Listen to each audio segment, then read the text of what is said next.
we're in campus and we have seen lecturers or students just having issues sexually. Kuna tu issues huko nje, and that is how we want our lives to be. Is it something we want for ourselves or the generations to come? We also want to understand from a student's perspective, kama it's that necessary for you to go around being sexually harassed or having sex with a lecturer for your grades to be worked on, or for you to get a certain position. In our universities at the moment, especially in Kenya, we have noticed, and it has been there, like you have to, in most cases, to be able to, have some sexual intercourse, sexual harassment, for your things to go running as fast as possible. And I don't know about what you're thinking. Today I am going to be having people who shall enlighten us from a student's perspective to scare the few things or the few challenges as a student we go through. Because in most cases, especially public universities, I don't know about private universities because I'm in a public university, but in most public universities, for your things to go running, lazima tu, you'll have to comply. If you don't, your things then keep waiting, they delay. Those who comply, they go on well. And so guys, today we have Tom and Mo. Yes, her name is Maureen, Tamitanga Mo. Anyway, if you're new here, please join the family. And if you are a returning subscriber, karibu sana. Here is where we have vibes and we enjoy this thing. So karibuni sana. Kindly just give us something, talk to us. Thank you, Madam Host. As she has said, I am Waweru Tom, of course a student here at Waweru University, and welcome viewers as we weigh in on this topic. Thank you so much for having me, Tanya. It's such a space to express what is happening. Thank you. Welcome. Wow. Okay, handling introverts, my people, it is not easy, but anyway, here we are. So as we had said earlier, it's mostly about sexual favors in return for probably grades or higher positions in campuses right now. I'm pretty sure you've either experienced or your friend has experienced. Can you tell us of something? Have you experienced or someone probably you've heard, even if you don't know them, who has experienced such a scenario? Of course, there are several cases. I've heard about such cases, several of them, where maybe if you are a student, you are participating in games or sports. You want to go and represent your school. Of course, it is there you have to go represent your school when you are participating in sports. But maybe here comes a lecturer. Maybe your name is left out. So the lecturer demands for sex. The only way.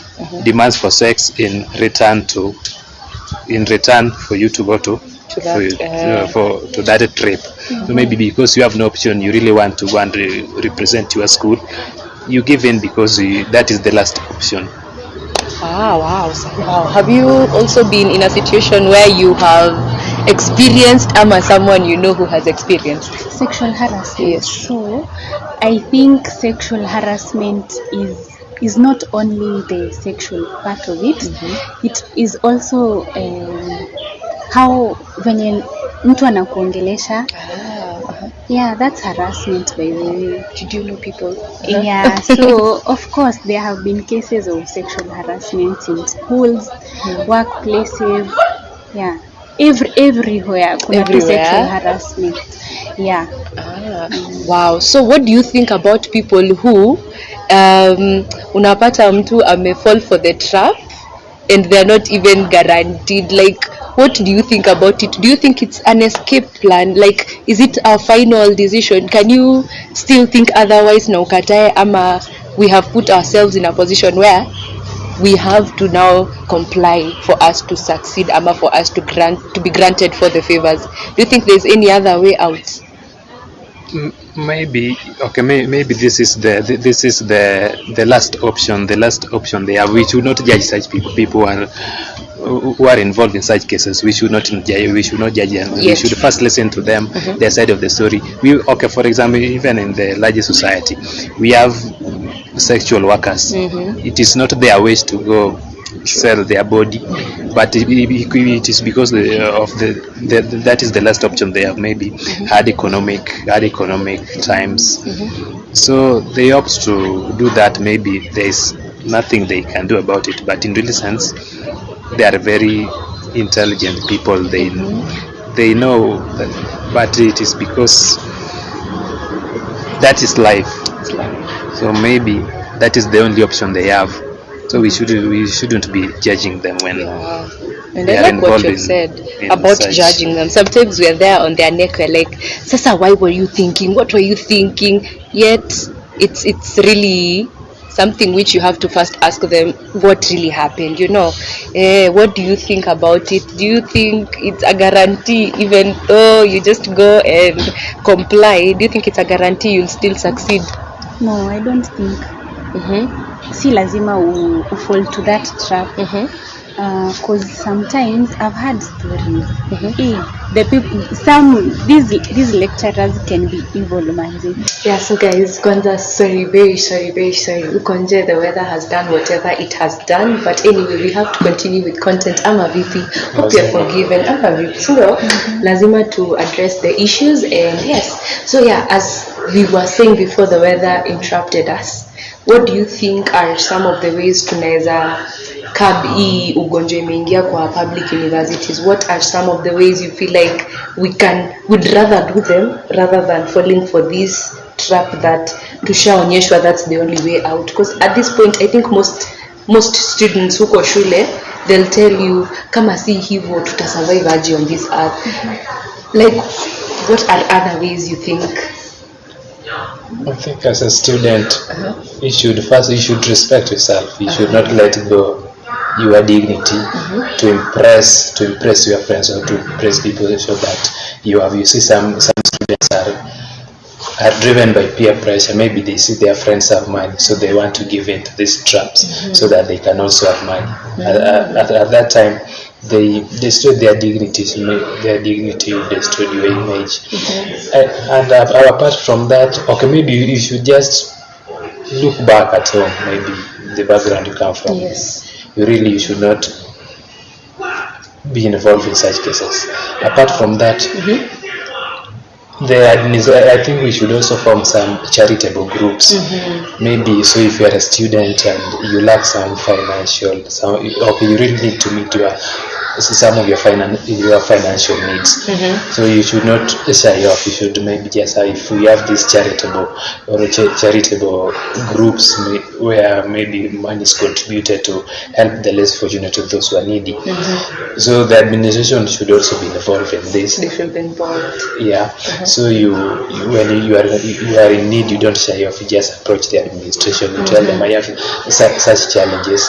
How can you assist me? Maybe because you see that there's some money we contribute in our fee structures which really do not help. So such, maybe if some of them they don't help us, so maybe such they can be converted into charitable means where you help them. Yes. Those who are in need. So when you are in need, there's a way you go approach maybe the department concerned. You explain to them your needs. Wow. If they have the heart, if they have that heart, they can listen to you and lend a hand instead of going out there to sell your body, and maybe at the end of the day you can even get sick. You destroy yourself. I think that's yes. Wow. Look on the content, my guy. How about you? I totally agree with Tom. You don't have to match up to whatever the society is setting as the standards. Some girls have it all, and you don't know how they got there. So you don't have to match up to anything. Just live your life. So secondly, I think they should check with the counseling department or something. There can be a way out. I am a strong believer that good people still exist. If someone can really help you out without having to get something in exchange or in return. Yeah, so also I think if you have the ability to stop the person there and then, if you are courageous enough and you feel safe, secure, unaweza mwambia tu I'm not really comfortable doing this, and it's against my how I live my life. Yeah. But sometimes don't forget there are people who try that na wanajipata wame it's forced to them. So I think now also the administration should, when such people are reported, administration should take action, because maybe these people, if action is not taken against them, they'll continue doing it. This maybe I was reported and say I was reported and nothing was done about it. So if the administration take it serious when a staff member or maybe a lecturer does that to you and you report them, so and administration takes an action against them, they'll be afraid they won't do it next time. So if administration becomes serious on this matter, so that they don't favor this the staff side, you know, the tricky thing with that is how are you able to show evidence that this was done to you? Yeah, there are some students who have evidence. They have phone conversations, text messages. If you show that, it will make more sense. Yeah, it will make sense. So if you have the ability to record, if you can provide evidence, so maybe you just you just pretend you can be another. I will call them undercover. You just act. You present knowing very well that I'm going to report this. So you collect evidence within that or during that scenario. You present your evidence. Then administration should not favor them. They take strict action against them. Maybe if they can be fired. Yes, at least there's some action to know. Yes, and if that is done, such cases will reduce. Yeah, and you know, if you're a student there and you're wondering how to get out of such, umesikia the various ways you can go about it. And that reminds me, it's not only in campuses where this thing is happening. Juzi, we have seen BBC highlighting this story about this company Unilever pale Kericho. So you're finding the sexual harassment. Yes, the sexual harassment. How have you been taking that story on your end? I think I can say such people are evil. These are people. These are just workers who are trying to make ends meet. So you take advantage of them because they are low income earners. So you take that advantage to oppress them sexually or exploit them sexually because there's nothing they can do.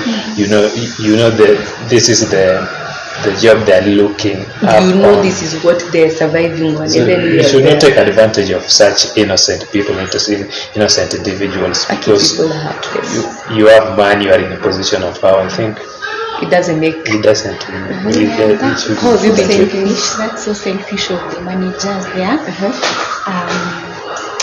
And these are manual laborers for real. It's really sad. It's sad. And I love how BBC took the initiative to go into the most unexpected places just to find such information. Because imagine, currently we are in Bomet. It has just been happening to our neighboring county. We didn't know. We had to go to imagine social media ndio tumejua history yote. So you can imagine if such a place is going through such things. Maybe that is just one place. Maybe we also know other places which are not covered because it was there the media which didn't undercover. Maybe there are some other organizations where such cases are taking place and the workers they are afraid to speak out because they know that is the job. They are depending on that job to meet their financial expectations.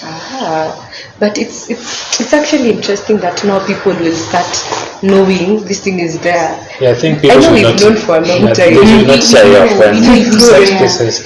They should not shy off. They should speak it out so that they can be told. Because you see, maybe who knows this person who is doing it. Maybe one day you are fired from that job and you didn't report it. So you see, at the end of the day, you are the one who was lost. I really agree. Like for the longest time, see that thing has been happening, and people knew, but no one took the initiative to talk out the issue. So I think you should just speak out. You don't know what. Even if it is you are the only way you can meet your needs, you can earn money. Maybe who knows, God have some plans for you. Maybe if you lose that, God is there for you, can get somewhere else. Wow. Okay, maybe that thing, I watched it, let me tell you. And yani hata sikuwa ninaamini if it wasn't for that person to just go there undercover, jifanye anataka hiyo kazi, aone how the process happens. I felt really bad for those women who are there. Some of them were even saying that they have lost marriages in the name of ati I have to, comply for me to earn for my children. So napata, if your husband finds out, of course, and funny thing, these people are infected. Let's not forget, they're infected. First of all, unaharibu maisha ya mwanamke au mwanaume, because again, in other means, also women are going through this. First of all, unaharibu maisha yake, unaharibu familia yake, and then you're also disturbing their peace. Because there's no way you tell me I have to comply and I'm happy. Aki, I don't think it works also like that. Health-wise yenyewe, so you get more budgets. Ati sasa unaanza kuenda probably you get infected with even AIDS. So najipata now you have another lifestyle you have to live by. So to make it worse, maybe like now the media did that report, they had it out. Maybe you find these people are arrested, but because they have money, they won't face the I think our justice system is also, it favors the hearts, but they have not. Those who don't have, they don't get justice. So I think if our judicial system or justice system would be independent, so that maybe when you have broken the law, you face the full force of the law, you are taken through the procedures instead of being favored because you have money, you are in a position of power. And sometimes these things take so much time for the oppressed to get justice, so even they give up on the way. So I think they should also make a time limit for these such cases, for them to meet. Some cases go even up to 5 years, 3 to 5 years. Some you even lost hope. Me, if mine is not worked on that some day, have moved on. If I don't see progress that day, I think I don't know. Just give up. But wow, and I've liked also the point you have said about the system right now. Aki tafadhali Kenya, if there's anyone there who is a part of this system that deals with people, human rights, me hata sijui kwa what system, because we're not even educated about such a problem, So yes, they should really work on such cases we bring to them, because actually we are suffering.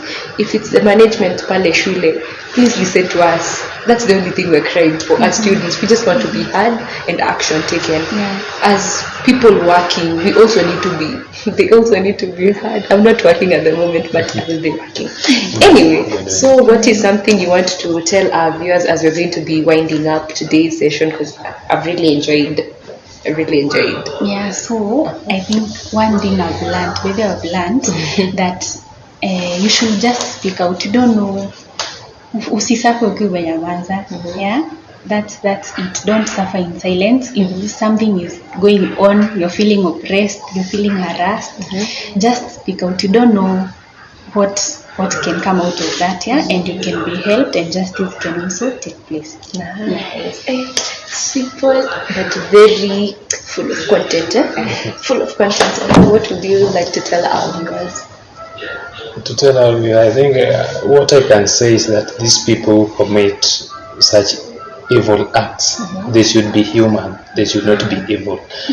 Because they have money, they should not take advantage of the weak and oppress them. People should be human. That is how we live in a society. If someone has sought for a job in your company or in your organization, don't take advantage of them because they're weak, so that you have to give them this, or they have to offer what they have to offer for you to give them this job. I think a job should be given based on qualifications. So don't take advantage of the weak, you oppress them, because the law won't follow. The law won't follow you because you have money or in a position of power. I think we should do something even which will be better even when it is done to ourselves as well. Nice. And yes, the fact that they normally say he Kenya ni kujuana, let's change that notion. Your notion, your connection. Story of tribalism, we stopped as Gen Z. Right now, I can meet a Luo, I can meet a Kamba, and we will vibe depending on our stories. Not ati mimi ni Mkisi, wewe ni Mkamba, we can't talk. We stopped that. Why is it this small minor thing? We should look at those ethnic lines. But anyway, guys, I hope you have learned, and I don't know.